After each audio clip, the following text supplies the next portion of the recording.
Okay, this is for those of you that wanted a tutorial on my fluff layer. I started it already, but you couldn't see it. So all I did here is take pieces. My wool I purchased from Oh So Fleeting. Her wool is amazing. It's the most beautiful wool, and I absolutely love it. So I don't think I would purchase. A lot of people, when I look through tutorials, were using wool roving, and I guess that's absolutely fine, but I didn't want to have to dye it, and I ordered dye from a very sweet vendor, and it hasn't come in yet because they got back ordered. So I'm using this, and it's already exactly the color that I want. That's going to go with the curls that I have.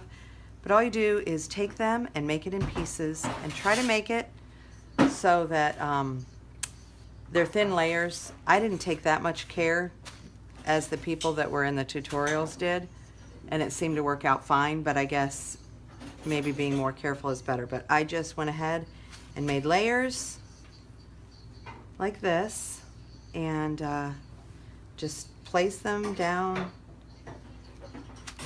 one after another. And this is, I guess, your first step. After you prep your area with towels, nasty towels, in case the color comes out of the roving or the batting or your curls. And I didn't have a problem with that, but just in case it's going to get wet. So that's about the size that I'm going to make this one. I don't know what size it is. I'm just guessing by my eye what I think I want. That's going to be your first layer. The second layer, you're going to do the same exact thing. You're going to take little strips, and now you're going to go this way. And I tried to do it by just using the batting, not having any clue what I was doing the first time, by just using the batting on my test, and that does not work. You have to use pulled apart pieces like this, I guess, so they can catch on each other and felt together. If not, none of your wool or your curls will stick at all. Everything just peeled completely off. So fortunately it was a small test piece that I tried, and then I went back and did it this way. So the thing that took me the longest was pulling apart all the curls that I bought. I bought curls that were already dyed the exact color that I wanted, and they were not pulled apart though. The curls are all stuck together, and it is pretty much a painstaking process to go through and take all your curls apart, because I'll show you that next.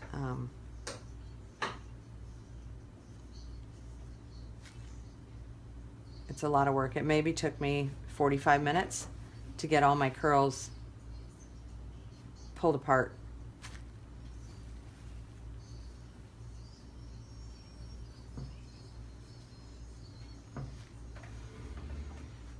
Let's see. I'm just looking for spots that might be a little bit more thin. I'm going to fill them in.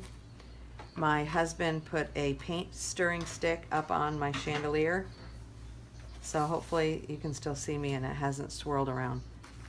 So that is how I'll make the base. And then, because I don't know how to move the phone, I'm going to move the whole wad over and show you, and then I'll move it back out of the way. That's my curls right here. They're ridiculously gorgeous. That is the butt end, they call it, and then this is the tip. They all came together in kind of like a big hot mess.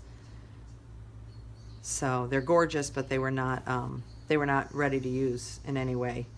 So I start by taking some of the longer ones, and you have to fuzz up the end. If you don't fuzz up the end here, it's not going to stick.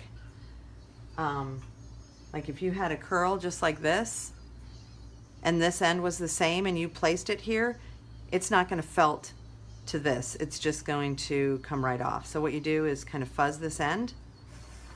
You're going to go all the way around like this.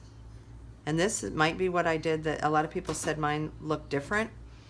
and 2 reasons, because I'm OCD about placement, and I rearranged them maybe 10 times because I want them to look exactly the way that I wanted them to look.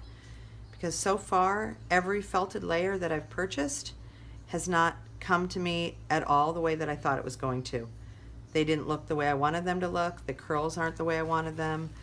For the most part, they're not as thick, and this is thin with holes in it, and I just didn't feel like, I just didn't like them. You know, they were okay for what they were, but they weren't what I wanted if I made them myself. So I took a lot of time to make sure. And this is like round 1, where I go through and I take every curl, fuzz the end, and place it on here.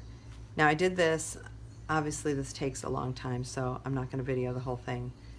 But I went all the way around the entire perimeter of the felt layer, making sure that I fuzzed every end like that.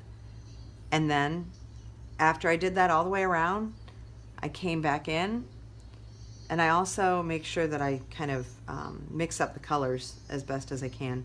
But I'll come back in, fuzz it up, and right on top of it, I do another layer. So I don't like go way in, and I don't skimp on the curls at all. The curls are expensive, so you might want to skimp on them because they are Teeswater, and as far as I could tell by the little bit of time that I've been researching them, they're the most expensive, and this look is a lot more expensive than other looks. So if you are happy using less curls, then go ahead and use less curls, but I'm not. I want a lot of curls, and I want it to look like awesomely gorgeous. So this is what I did, and I kept going over it and over it all the way around, making sure this is fuzzed or it's not going to catch. It's going to fall right off. But you see how there's like a big chunky one here on top, and then there's some fuzzier ones underneath? I've got those kind of separate. See here? I can pull this one apart. This one's kind of too fat. But even if you wanted to leave 2 like this and fuzz the end, like that. Actually, I like this for an end piece because it's long. So hopefully this helped, because I had a lot of people messaging me and a lot of people asking me how I did it and that it looked different than other ones that they saw. The other trick, I guess, to making it look a little fluffier, a little different, is after you're done doing this process, you're going to take, I took about 1.5 cups to 2 cups of boiling hot water. I put a little bit of Dreft in it, maybe a tablespoon of Dreft, stirred it up. I poured it on here and felted it by putting this layer. When you're done, you have all your curls the way you want them. You're going to take this, you're going to place it on top after you pour the water on it, and you're going to do this. You're just going to kind of agitate it until they're all, you know, wiggled and snug in.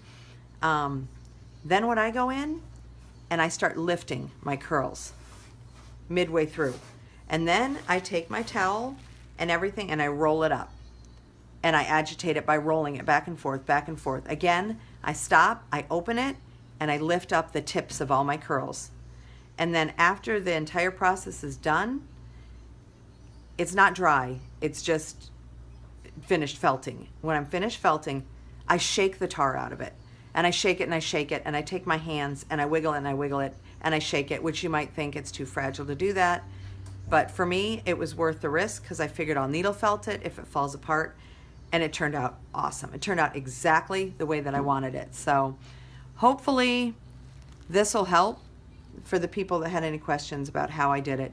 The other step-by-steps are in the tutorial that was posted to the link. I cannot remember her name right now, but she's actually in the thread, and she's awesome, and she's the one that inspired me to try to do it myself. So I am very appreciative of her doing that and taking the time to do a tutorial, because it helped me a ton, and it made it so I wasn't afraid to try it for the first time. I hope this helps. If you guys have any more questions, feel free to message me, and I will show you guys what it looks like. I'll take pictures throughout the process and show you what it looks like. Okay, thanks guys.